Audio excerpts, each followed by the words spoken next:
اگر رستے رکے ہوئے ہیں، معاملے تنگ ہیں اور پانی رستہ نہیں بنا رہا، تو کم سے کم اس پہ ایک یہ سکون تو ہے نا کہ اللہ راضی ہوگا، کیونکہ اللہ تکلیف دیتا ہی اپنے قریبیوں کو، اللہ آزماتا ہی اپنے قریبیوں کو۔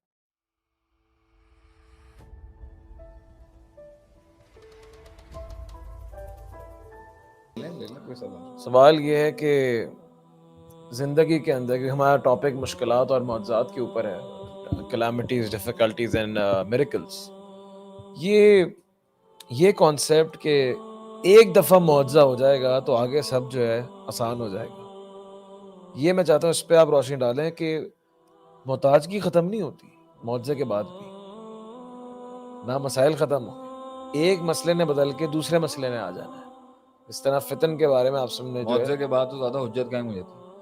ہاں، if we are waiting for the miracle to happen، اس کے بعد آسانی ہو جائے گی۔ یہ اس کے بارے میں آپ کیا کہتے ہیں؟ کہ اکثر ہماری یوتھ جو ہے ہمیں سن رہی ہے، اور ایک بڑا عجیب سا، کہ میں بچپن سے ہی دیکھتے آیا ہوں کہ او لیولز سے اے لیولز تک ہے، بس ایک دفعہ یہ ہو جائے یا اللہ معجزہ دکھا دے، اس کے بعد ہم اگلے سال پھر معجزہ مانگ رہے ہوتے ہیں اور پھر مانگ رہے ہوتے ہیں، اور ہر دفعہ یہ سمجھتے ہیں اس کے بعد ہمیں ضرورت نہیں پڑے گی۔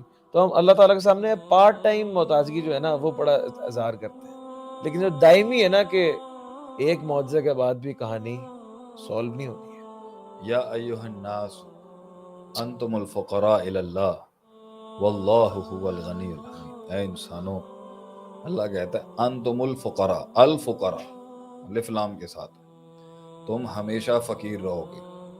تم آج بھی فقیر ہو، تم سب کے سب فقیر ہو، تم جزوی لحاظ سے فقیر ہو، تم کلی لحاظ سے فقیر ہو، تم اجتماعی لحاظ سے فقیر ہو، تم انفرادی لحاظ سے فقیر ہو، تم ہمیشہ فقیر ہو۔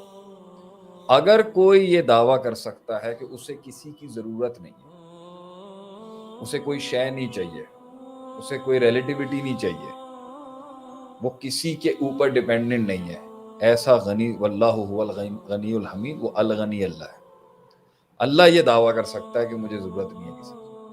اللہ یہ دعویٰ کر سکتا ہے کہ سب مر جائیں، سب تباہ ہو جائیں، سب برباد ہو جائیں، سب جل جائیں، بھن جائیں، سب سجدہ دیں نہ دیں، مجھے فرق نہیں پڑتا۔ اللہ کسی کا محتاج نہیں ہے۔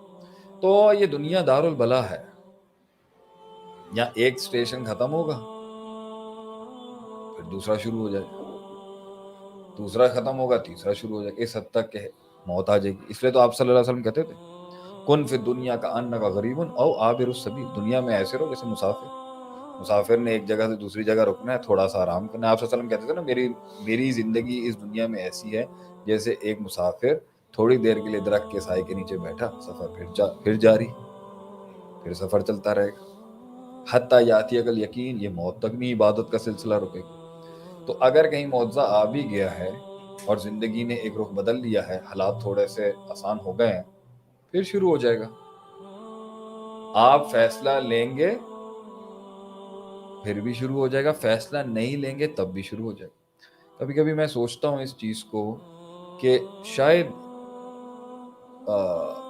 جو لوگ اس طرز کی زندگی نہیں جی رہے ہوتے ہیں جس میں قوم کی خدمت، ملک کی خدمت، وقف ہوئے ہیں، صبح شام کام کر رہے ہیں، دین کے غلبے کی محنت کر رہے ہیں، ہمارے حکومتوں کے استحکام کی کوشش کر رہے ہیں، مسلمانوں کے عروج کی بات کر رہے ہیں، ان کی لائف جو ہے وہ زیادہ پرابلم میں ہے، اور جو گھروں میں بیٹھے ہوئے ہیں اور جو القاعدون ہیں ان کی لائف میں کوئی ایشو نہیں ہے، ایسی کوئی بات نہیں۔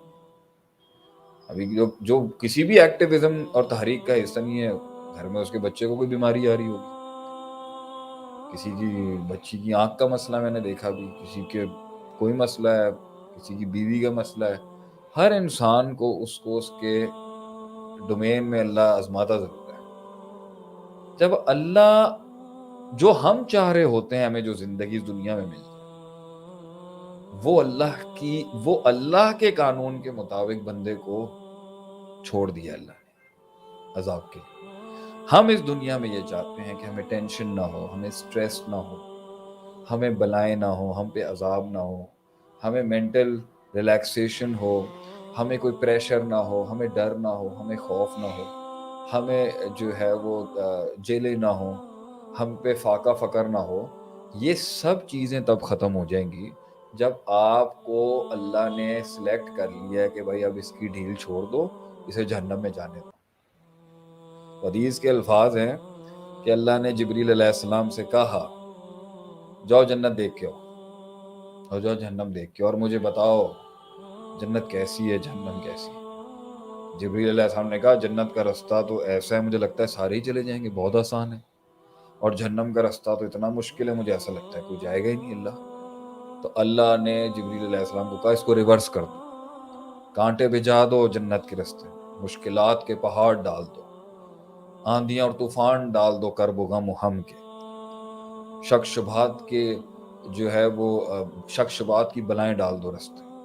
جنت کے رستے کو اتنا مشکل, جہنم کے رستے کو آسان کر دو, مخمل ڈال دو, آسائشیں ڈال دو, سکون ڈال دو, آرام ڈال دو, فیملیوں کے سکون ڈال دو, جسمانی سکون ڈال دو, اس ریلیکس کرو اس کو, اب دیکھ کے آؤ جنت کیسی ہے جہنم کیسی. جبریل علیہ السلام نے کہا مجھے تو لگتا ہے اللہ سب کے سبھی جہنم میں چلے جائیں گے, اتنی آسان ہو گئی ہے, اور جنت میں مجھے لگتا ہے کوئی نہیں جائے گا, یہ تو تکلیفوں کا رستہ ہے. تو جس تکلیفوں سے ہم سکون چاہ رہے ہیں میرے خیال سے اگر وہ زندگی میں نہیں ہے نا تو یہ ٹینشن کی بات ہے. اگر رستے رکے ہوئے ہیں, معاملے تنگ ہیں, اور پانی رستہ نہیں بنا رہا, تو کم سے کم اس پہ ایک یہ سکون تو ہے نا اللہ راضی ہو. کیونکہ اللہ تکلیف دیتا ہی اپنے قریبیوں کو, اللہ آزماتا ہی اپنے قریبیوں کو. جس کو اللہ نے نہیں دینا ہوتا نا کچھ آخرت میں, دنیا میں اللہ اس کو سب کچھ دیتا ہے. میرے حساب سے شیخ صاحب آج کا پوڈ کاسٹ کافی ایموشنل رہا, اور اللہ تعالیٰ سے دعا ہے کہ جو کچھ ہم نے آج کہا اور جو کچھ ہم نے سنا, اللہ تعالیٰ اس میں جو بھی غلطیاں تھیں اس کو معاف کرے اور امت کے لیے اس کو مفید ثابت کرے. بہت بہت شکریہ شیخ آپ کا آج وقت دینے کا, اپنا قیمتی وقت میں سے. اور انشاءاللہ اگلے ہفتے امید یہی ہے کہ اللہ تعالیٰ پھر توفیق دے گا اس پوڈ کاسٹ کی ایک نئے ٹاپک کے ساتھ پھر حاضر ہوں گے. وہ والا پوسٹ